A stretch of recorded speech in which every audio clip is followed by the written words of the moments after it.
Bonjour à tous et bienvenue dans cette nouvelle vidéo. Aujourd'hui, je vais vous présenter une vidéo donc toujours de philosophie, comme on est le parti un peu dans cette nouvelle série, on va dire, de philosophie. Et aujourd'hui, nous allons parler de la liberté, avec la problématique suivante. La liberté consiste-t-elle à faire ce que je veux? Donc, vous l'aurez compris, la notion étudiée et la liberté. En fait, pour chaque vidéo, donc chaque grand chapitre, vous avez une notion clé, une notion centrale, donc ici la liberté, mais ça va faire intervenir d'autres notions comme la conscience, la parole, le langage, ou etc. Enfin, d'autres notions. En fait, à chaque fois dans un thème, vous avez une notion centrale, et après, vous avez des notions liées qui sont communes à plusieurs vidéos. Alors, la liberté n'est pas égale à la contrainte, puisque quand on est libre, on peut dire il y a une absence de contrainte. Quand on est libre de faire quelque chose, ça veut dire qu'on n'a pas de limite, on n'a pas de contrainte qui nous empêche de faire quelque chose. C'est le principe même, la définition même de la liberté, c'est absence de contrainte. Bah, attention, donc être libre, c'est pouvoir agir sans contrainte, mais attention parce que être libre ne veut pas dire faire ce qu'on veut. C'est pas parce qu'on est libre qu'on est totalement libre de faire ce qu'on veut. On n'est pas, il y a certaines limites à notre liberté, mais on est quand même libre de faire certaines actions. Donc, il y a une forme de liberté dans la réalisation des actions, mais il y a une limite, même des limites, à ces libertés. On peut distinguer en ce sens deux types d'actes. L'acte volontaire, donc qui est pas vrai, enfin qui est un petit peu différent de l'acte libre. L'acte volontaire, il est accompli ni sous la contrainte ni par ignorance. On doit savoir ce qu'on doit être en train de faire. Donc quand on a la volonté de faire quelque chose, quand on fait un acte volontaire, on doit même, hein, c'est une certitude, on doit savoir ce qu'on est en train de faire. Et on distingue l'acte libre, on doit savoir ce qu'on doit être en train de faire, plus il faut être capable de juger bon ce qu'on fait et de savoir ce qu'on veut. L'acte libre, on est libre de faire ce qu'on veut, mais il y a les limites dans le sens, il ne faut pas faire n'importe quoi, il ne faut pas faire des choses mauvaises, il faut être conscient que ce qu'on fait est bien ou ce qu'on va faire doit être bien, doit porter ses fruits et doit être bénéfique en priorité pour les autres puis pour soi-même, donc bénéfique pour tout le monde. Et puis surtout, il faut savoir ce qu'on veut. Il ne faut pas agir comme ça parce qu'on est libre, etc.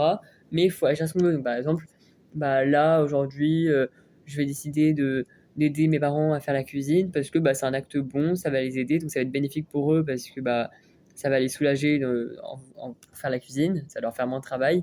Et puis ça va être bénéfique pour moi parce que ça va m'apprendre à faire la cuisine. Voilà, c'est peut-être un exemple comme ça. Mais à l'inverse, par exemple, là je vais pas, pendant qu'ils font la cuisine, je vais pas aller me baigner parce que je pourrais, mais je vais quand même les aider. Voilà. Ça veut pas dire que si je me baigne, c'est un acte mauvais. Si je veux me baigner à la piscine pendant que eux font la cuisine, c'est un acte mauvais. Non. Mais, et en soi, c'est ce que je veux. Si j'ai envie d'aller me baigner, je fais ce que je veux. Mais, par principe de bonté, je vais aller les aider. Donc voilà pour, on va dire, cette sorte d'introduction à cette notion un petit peu de liberté. Mais il faut comprendre qu'il y a plusieurs types de liberté. En ce sens, donc les différentes libertés que nous étudions, on va les voir. La première, c'est la liberté politique. La liberté politique, comment ça se définirait? C'est une liberté qu'on peut avoir en tant que citoyen. Elle ne dépend pas de la maîtrise de nous-mêmes. C'est une liberté que les institutions d'un État peuvent nous donner. Donc c'est que l'État, par le biais de lois et des institutions, peut nous donner une liberté. Mais attention, parce que souvent on assimile la liberté politique au fait d'avoir des droits. Avoir le droit de voter, on imagine que c'est une liberté. Mais ça ne se définit pas de la même manière. Et on pourrait penser en ce sens que être libre d'un point de vue politique, c'est d'avoir des droits, et que du coup, plus on est libre, enfin plus on a de droits, plus on est libre, et moins on a de droits, moins on est libre. Mais c'est pas vraiment ça. C'est une forme de liberté, mais la liberté, c'est vraiment pouvoir agir sans contrainte, pour rappel. Dans cette liberté politique, nous retrouvons le philosophe Rawls, excuse-moi pour l'accent anglais ou américain, Rawls, R-A-W-L-S, qui soutient que dans un État juste, les institutions obéissent au principe de liberté qui se formule de la manière suivante, je cite, « Le citoyen a le droit au système de liberté le plus étendu possible ». Donc en fait, autrement dit, ce que soutient Rawls, c'est que là, par exemple, on joint la notion d'État. Dans un État, enfin l'État juste, donc l'État de bonté, le parfait État, serait un État qui applique des lois et des principes qui vont dans le sens du peuple, donc dans le sens des citoyens, qui vont porter ces fruits, enfin qui vont porter, qui vont être, comment dire, bénéfiques aux citoyens. Et c'est un système où ils ont le plus de liberté possible, que les citoyens ont un maximum de liberté. Cependant, à ces principes, nous retrouvons des objections, comme avec Tocqueville, Alexis de Tocqueville, qui soutient que il ne suffit pas, entre guillemets, c'est selon sa thèse, il ne suffit pas d'être à l'abri du tyran pour être à l'abri de la tyrannie. Autrement dit, donc, le tyran dans la tyrannie, mais ça peut être le président de la démocratie, le roi dans la royauté, etc. Il ne suffit pas d'être à l'abri, donc d'être libre face aux dirigeants, donc, pour être à l'abri du gouvernement, de son, comment dire, de son pouvoir politique, oui, voilà, du pouvoir politique. Pour Tocqueville, et c'est ce qu'il objecte à Rawls, pour garantir la liberté politique, il ne suffit pas que les lois garantissent des libertés publiques. Pour lui, c'est pas seulement ça. Les libertés publiques, donc c'est les droits qui sont accordés aux citoyens, donc le droit de voter, tous les droits qui sont permis, par exemple, quand on est majeur, le droit d'être élu, le droit de voter, des droits de recevoir des indemnités, etc. C'est pas seulement des droits qui sont privés, c'est pas seulement, ça nous oblige pas à participer à la vie politique, c'est pas seulement des droits privés, mais c'est bien public. Un petit peu pour la présentation avec Rawls et les objections de Tocqueville sur cette liberté politique. Donc voilà, donc on a fait une petite, je vous ai fait un petit résumé, une petite version de la liberté politique. Maintenant, on passe à la liberté morale. Donc là, ce qui est soutenu ici, de manière générale, c'est que il ne suffit pas d'être libre politiquement, donc avoir des droits, avoir des possibilités, pouvoir, par exemple, voter, être éligible, etc., avoir des indemnités, etc., pour être totalement libre. C'est pas parce qu'on est libre politiquement que nos actions vont être libres ou qu'on va agir librement. Parce que y a deux autres conditions qu'on soutient, c'est que quand on agit moralement, parce qu'en fait, il y a la liberté politique, les libertés des droits qui nous sont accordés, une forme de liberté qui nous est accordée par le gouvernement, mais la liberté morale, ça désigne la manière dont on va réellement agir. En fait, c'est le concret, c'est la partie concrète, si vous voulez. Et il y a deux conditions qui sont difficiles à réunir, mais qu'il faut réunir pour déterminer cette liberté morale, c'est agir comme on le veut, première condition. On est libre moralement et donc politiquement si on agit comme on le veut, si je suis vraiment libre et par là conscient de faire cela, et quelles sont les conséquences, etc. Là, c'est une forme de liberté. Première condition. Deuxième condition, savoir ce que je veux. Est-ce que j'agis en connaissance de cause, surtout en connaissance des conséquences? Est-ce que j'agis en connaissance de ce qui va se passer par derrière, en connaissance que les produits de mes actions? Donc c'est deux conditions importantes. Selon la volonté, on pourrait résumer la première condition, c'est la volonté. Deuxième condition, c'est le savoir, ou autrement dit, la connaissance. Exemple de thèse allant dans ce sens, donc dans l'éthique à Nicomaque, donc c'est pas l'éthique à Nicomaque, c'est pas tout attaché, c'est l'éthique à et espace Nicomaque. Et c'est pas l'éthique à Nicomaque. Vous l'aurez compris, ici on parle d'Aristote, qui dans l'éthique à Nicomaque soutient que pour accomplir des actes libres, il faut posséder certaines vertus de caractère, qui nous rendent responsables de nos actes, même quand on a perdu notre liberté. Donc il faut avoir des vertus. Aristote emploie aussi la notion de vice-vertu.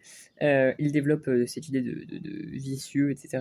En tout cas, par rapport aux vertus, il distingue deux types de vertus. Les vertus de caractère, qui s'acquièrent par nos actions, dépendent de nous, donc la manière dont on va agir, réagir, etc. Qu'il distingue, donc il différencie des vertus intellectuelles comme la prudence, la sagacité, etc.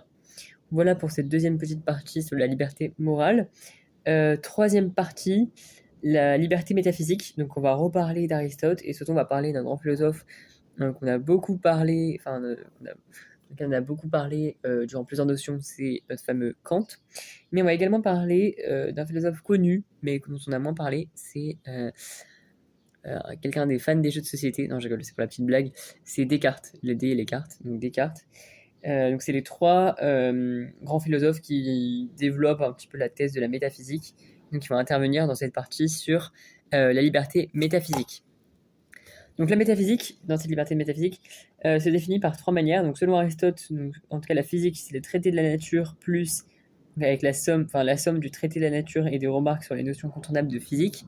C'est ça un peu la métaphysique. Pour Descartes, c'est les premières questions. De quoi nous ne pouvons pas douter. Donc c'est dans son... Enfin, on peut faire notamment référence à son œuvre la métaphysique des mœurs, si je me trompe pas. Non, c'est un autre œuvre, mais c'est... Ah oui, Pensée métaphysique de Descartes. René Descartes. Et pour Kant, donc ces trois définitions selon chaque philosophe, pour Kant, c'est ce qui échappe au domaine de l'expérience. Dans cette notion, un petit peu, enfin dans cette sous-partie de la liberté métaphysique, nous pouvons employer, enfin nous étudions la définition de libre arbitre, qui est la suivante. Le libre arbitre, c'est la faculté de choisir une action plutôt qu'une autre, faculté qui s'exerce aussi bien à propos de décisions importantes que de décisions triviales sans enjeu. Un autre philosophe un peu moins connu qu'on peut employer, enfin il y en a même deux, c'est Petre von Inwagen et Bergson. En tout cas, Petre von Inwagen soutient que l'existence du libre arbitre ne peut être prouvée par une expérience. Aucune expérience ne permet d'exclure que mon action a été déterminée par des causes dont je n'ai pas la connaissance. On pourrait penser que le libre arbitre peut être connu par une expérience immédiate, une sensation. Donc là, c'est en commun, donc c'est une idée, une pensée commune avec Bergson, que la liberté est une donnée immédiate de la conscience. En fait, là par exemple, il y a un lien aussi avec la notion de conscience, dont on parlera après dans une prochaine vidéo plus spécifiquement, mais plus spécialement. Mais en tout cas, il y a bien la conscience qui est en lien avec la liberté. Est-ce que généralement on soutient que quand on est libre, on est conscient. Enfin, quand on est inconscient, c'est qu'on est sous forme d'emprise un peu, on est emprisonné, on est inconscient. Alors que quand on est conscient, on est libre. Enfin, ça veut pas dire que quand on est libre, on est conscient, ou quand on est conscient, on est libre. Mais déjà, en soi, quand on est conscient, dans la conscience, il y a une forme de liberté, puisqu'on n'est pas sous l'emprise, on sait ce qu'on fait, on sait ce qu'on veut, on est conscient de ce qui se passe, donc il y a une forme de liberté dans le savoir, dans la connaissance et parfois dans les actions. Mais donc quand on est conscient, on est libre. Mais quand on est libre, est-ce qu'on est conscient? Parfois, on est libre parce qu'on est conscient de l'être. Enfin, quand on est libre, on est conscient d'être libre. Mais parfois, en fait, on est inconscient d'être libre. C'est-à-dire qu'en fait, on est libre, mais ce n'est qu'un rêve. Donc, c'est de l'inconscience. Ou alors, on est inconscient d'être libre. Donc, c'est ça un peu une difficulté liée à la conscience que souligne Bergson. Donc, il me semble qu'il s'appelle Henri Bergson. Donc c'est Bergson, donc c'est Bergson, pour à titre informatif. Nous retrouvons également donc, dans cette partie sur la liberté métaphysique, nous retrouvons notre cher Alexis Tocqueville, qui dans son œuvre, si je ne dis pas de bêtises, si je ne m'abuse, Tyrannie de l'opinion majoritaire, enfin en tout cas il parle de tyrannie de la majorité, il souligne les différents points, que les citoyens sont égaux en droit par la naissance. Donc c'est également une thèse qui va être soutenue, il me semble, dans une des œuvres de Jean-Jacques Rousseau. Il me semble que c'est peut-être dans le contrat social, où il soutient également que les citoyens sont égaux en droit à la naissance. En fait, on est tous égaux, on est tous à la naissance, on a tous les mêmes droits, et qu'après les droits vont se structurer, enfin plutôt vont se hiérarchiser en fonction de notre éducation, en fonction de nos qualifications, de nos diplômes. Bon là, ça se rejoint à des notions d'économie, enfin de sociologie, SES. Mais en tout cas, la hiérarchisation va progresser au cours du temps et en fonction du milieu dans lequel on évolue, donc milieu familial, le travail, nos qualifications, nos accès à la culture, nos études, etc. En tout cas, c'est le premier point. Deuxième point, une réforme va dans le sens d'une égalité. Donc, une réforme, une loi par l'État doit aller dans le sens de l'égalité pour tous. Être hostile à l'idée que certaines personnes aient des intelligences supérieures aux autres, ça c'est le principe que je viens de définir de la hiérarchisation. C'est qu'en fonction, là ça se rejoint à des notions d'SES, mais en fonction de notre accès à la culture, de notre développement, de notre éducation à la fois familiale, professionnelle, scolaire et personnelle, il va y avoir un développement, on va dire un développement un développement intellectuel, un développement de l'intelligence qui va varier en fonction de chacun. Il y a donc bien une forme de hiérarchisation. Voilà donc pour cette première partie avec la liberté politique, la liberté morale et la liberté métaphysique. Nous entrons maintenant dans la deuxième grande partie, où là on fait lien avec la notion de nature. Est-ce que la liberté peut-elle exister au sein de la nature? Est-ce que naturellement, ou plutôt dans la nature en tant que telle, est-ce que dans la nature, nous sommes libres? C'est un enjeu. Alors, donc là, toujours cette partie un petit peu de le lien entre, là donc on entre dans la partie avec le lien entre homme et nature, liberté et nature. Donc là on retrouve un philosophe assez connu également, donc Spinoza, qui distingue le libre arbitre de la liberté. Donc ça c'est au sein de la nature. La liberté sans libre arbitre, c'est être libre, c'est avoir conscience. Donc là il y a encore la notion de conscience, des causes qui déterminent notre action. Liberté égale la sagesse. Quelqu'un de sage, capable de rendre raison de ses propres actions, homme libre, décision, donc pas d'obscurité de motif incompris pour lui-même. Donc il distingue le libre arbitre, donc c'est être libre de juger, être libre d'être conscient de nos actions, de la liberté en tant que telle. Il y a des points communs, mais il y a surtout des différences. Ce qu'il faut donc comprendre, c'est qu'il y a une distinction entre liberté et libre arbitre que fait Spinoza, mais surtout vis-à-vis de la nature, c'est que la nature donne, parce que les hommes sont nés naturellement, sont nés dans la nature, comme on l'a vu, ils sont égaux en droit à la naissance, donc la nature offre, entre guillemets, donne cette liberté, et tente de la maintenir ou de la redonner quand les hommes pourraient perdre cette liberté, on pourrait soutenir, mais voilà, donc ce qu'on peut dire, c'est que la nature rend libre, la nature donne la liberté et rend les hommes libres, ça c'est le lien entre la nature et la liberté. Donc la nature, on pourrait dire, est un hymne à la liberté. Alors nous retrouvons donc toujours dans cette vidéo là, donc sur les libertés, la liberté, etc. Et juste une petite parenthèse que je voulais vous présenter, donc c'est avec une grande parenthèse plutôt, qui porte sur les thèses de Rousseau dans la liberté politique. Donc là c'est la partie sur la liberté politique. C'est une parenthèse à part parce que c'est une grande parenthèse. Du coup, Rousseau pour lui, pour Rousseau, la liberté politique c'est une condition à la souveraineté. La liberté politique serait de faire ses propres lois. Donc politiquement pour Rousseau, ça se définit, la liberté politique c'est d'être le souverain et d'être un bon souverain qui fait des lois, donc ses propres lois, mais qui visent à porter ses fruits, à être bénéfique à la fois pour lui-même, mais pas que pour lui-même de manière égoïste, entre guillemets, mais surtout en priorité pour les citoyens, pour le peuple. Pour qu'un peuple soit souverain, il faut que les gens qui le composent puissent s'accorder sur ce que signifie nous. C'est notre thèse qui soutient. Et il y a, selon Rousseau, le nous inclusif, donc le nous entre nous, la société, et le nous exclusif, qui est un peu plus généraliste, qui inclut un peu plus tout le monde. Troisième idée qu'il soutient, il distingue, donc ça c'est avec la notion de religion. Donc la religion en tant que telle, on pense tout de suite au culte religieux, catholicisme, le bouddhisme, le musulmanisme, la religion musulmane, la religion catholique ou la religion bouddhiste, et les autres religions, la religion juive, tous les cultes religieux quels qu'ils soient. Mais là, en fait, ici, donc, on pourrait faire ce lien, mais ici, c'est plus trois types de manière générale de religion que distingue Rousseau et qui sont les suivants. Le premier type de religion, c'est la pure religion de l'intériorité. Donc là, ça fait référence aux religions que je viens de vous présenter. Donc tout ce qui touche l'Église, le culte, les convulsions intimes, Dieu maître de toutes choses, donc chacun son Dieu. Par exemple, dans la religion musulmane, ça va être Allah. Dans la religion catholique, ça va être Dieu, donc le Père de Jésus, qui est à la fois Père, Fils, Saint-Esprit, la Trinité, etc. Donc Dieu, le catholique. Deuxième type de religion, selon Rousseau, c'est le catholicisme romain, où il distingue que la religion catholique est citoyen de deux États.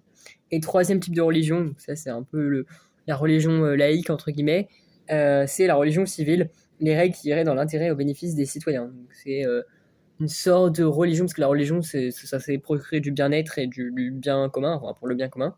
Et du coup, la religion civile, ce serait la religion qui fixe des règles qui iraient dans le sens des citoyens, donc au bénéfice, qui porterait ses fruits auprès des citoyens, donc qui serait bénéfique pour les citoyens.